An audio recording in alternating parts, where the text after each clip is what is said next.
Kenapa? Kenapa? Kamu nangisnya lebay? Lebay ke?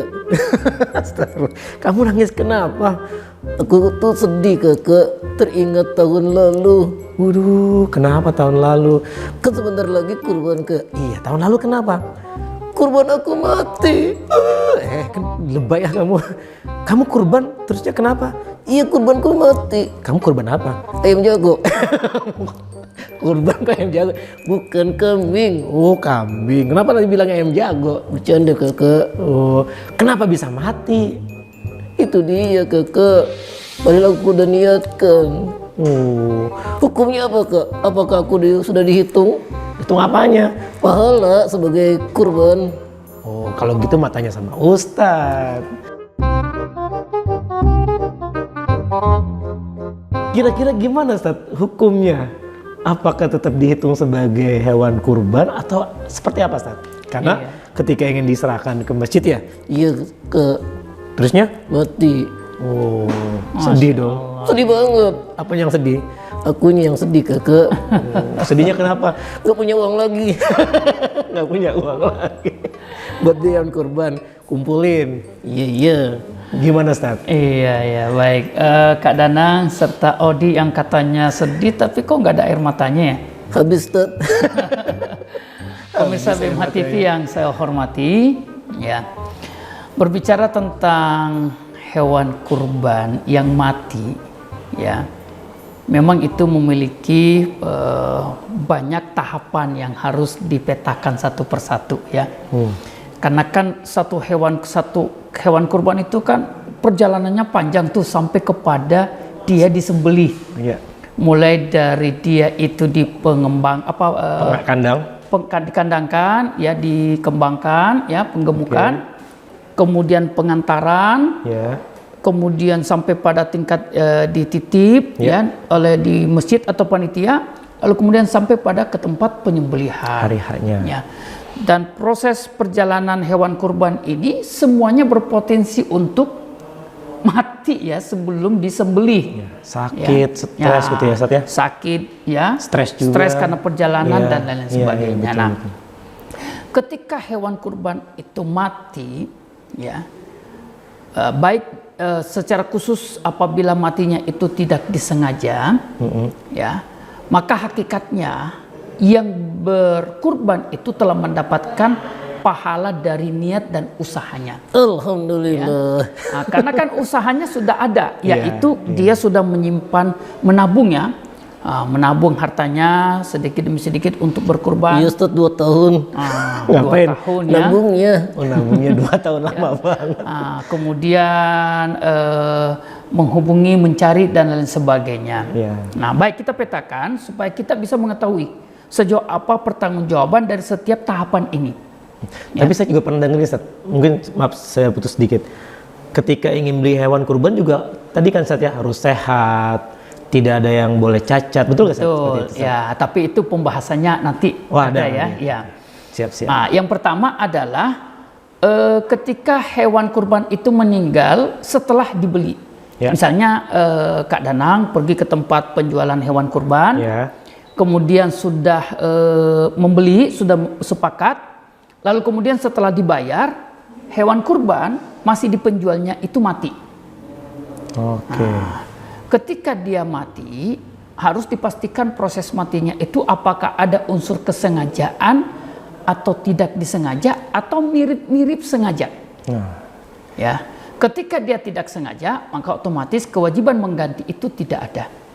Tapi ketika dia sengaja atau mirip-mirip sengaja itu misalnya karena ceroboh, ya, lupa memberikan makan, lupa memberi makan dan sebagainya, atau misalnya menyepelekan soal kebersihan dan kesehatan, ya, maka dalam hal ini penjual hewan kurban harus mengganti, ya, itu yang pertama. Kemudian yang kedua juga adalah ketika pengantaran.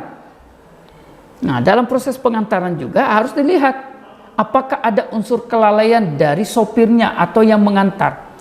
Misalnya hewannya ini dalam keadaan tidak sehat, lalu kemudian dipaksakan tetap saja diantar, ya. Lalu kemudian cara mengantar kendaraannya itu tidak proporsional, mungkin terlalu dipaksakan, ya, padat di kendaraannya. atau kemudian tidak ditutup sehingga kemudian Panas. kena hujan, panas dan sebagainya. Maka kalau ada unsur kelalaian dari drivernya yang mengantar, maka kelalaian atau unsur kesengajaan ini berkonsekuensi sang driver atau yang mengantar harus mengganti hewan kurban tersebut. Yang ketiga, sudah diterima oleh panitia Ya, di masjid. di masjid misalnya, Ya. atau pesantren dan lain sebagainya. Panitia ya kemudian tidak berhati-hati dalam memelihara hewan kurban tersebut. Ya, nah, maka ini juga berimbas kewajibannya dia, konsekuensinya dia untuk mengganti hewan kurban tersebut. Kalau itu ada kelalaian ya, Ustaz ya? Ya, ketika Unsur ada kelalaian. kelalaian dan ada unsur kesengajaan atau mirip-mirip sengaja. Mungkin semua pihak ini ya, penjual, yang mengantar, yang menjadi panitia, insya Allah tidak ada yang sengaja karena mereka paham bahwa konsekuensinya akan mengganti.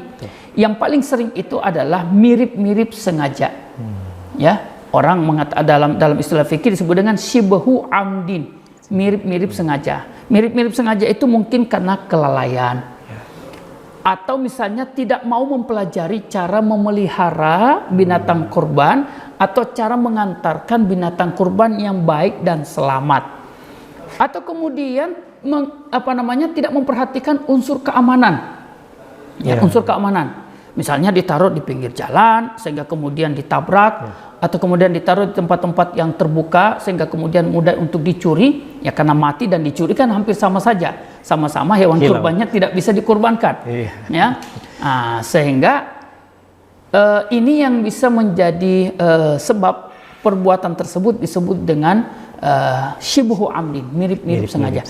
Dan kalau syibhu amdin, penjual, pengantar ataupun yang menjadi panitia, ketika binatang kurban ini mati di tangan mereka, maka binatang kurban itu harus diganti oleh salah satu dari mereka. Siapa yang ketika hewan kurban itu sudah ada di tangannya.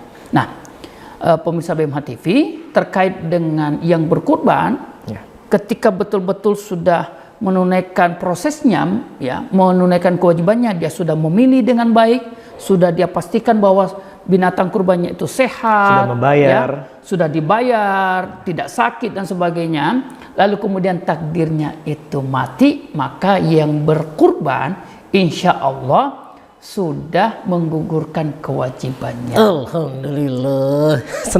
Senang kakak. Alhamdulillah. Jelas ya? Ya. Masya Allah. Kecuali kalau misalnya nih, ya, saya masih punya duit untuk membeli hewan kurban, insya Allah pahalanya akan berlipat ganda. Ya, luar biasa penjelasan dari Ustadz. Apalagi nih kalau teman-teman nggak menyaksikan, sayang banget, jangan sampai dilewatkan. Karena ilmu itu bermanfaat ya Ustadz buat kita. Dan ilmu, Masya Allah teman-teman, akan mengangkat derajat kita. Jadi belajarlah di BMH TV channel di YouTube. Tuh jelas banget tadi jawaban dari Ustadz. Odi punya hewan kurban, sudah dibayar, sudah dibeli, tapi akhirnya takdirnya mati hewan itu. Tapi Masya Allah dijelaskan sama Ustadz sedetail mungkin. Nah teman-teman, tadi ya, agar hewan itu selamat, agar hewan itu sehat sampai di hari raya Idul Kurbannya, teman-teman bisa membeli atau memberikan dananya bagi yang ingin berkurban ke BMH Baitul Mal Hidayatullah. Kakak, Apa? yang dagang aku ya, Dagang apaan? kambing. Ya teman-teman, pokoknya teman-teman bisa ya melakukan ya untuk membeli hewan kurban di Baitul Mal Hidayatullah. Oke, terima kasih. Dah. Dah.